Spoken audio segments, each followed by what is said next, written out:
Ça y est, c'est le bac, alors voici 5 choses que vous ne savez peut-être pas sur cet examen. Et on commence avec ce chiffre, 216, c'est le nombre d'années que le bac existe sous cette forme qu'on lui connaît. Il a été rétabli en 1808 sous Napoléon avec sa première édition l'année suivante où seulement 31 candidats ont été admis. Le baccalauréat est sans surprise réservé aux hommes. Mais le 16 août 1861, Julie Victoire Daubié, une institutrice de 36 ans et militante des droits des femmes, passe avec succès le baccalauréat à Lyon.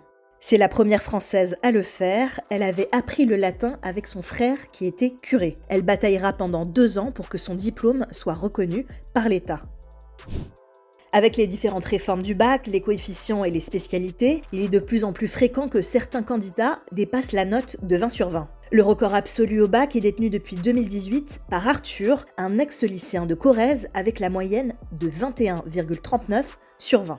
À l'époque, Arthur a passé un bac ES, économique et social. Il a expliqué que ses options, comme le latin, lui ont permis d'atteindre ce score. Sa plus faible note était un 16 en sport.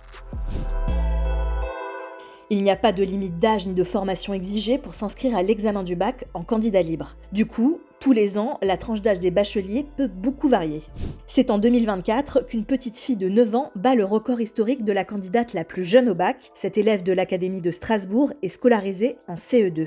Le record du candidat le plus âgé est détenu depuis 2015 par Marcel Mazegoza, un Dijonnais de 93 ans à l'époque.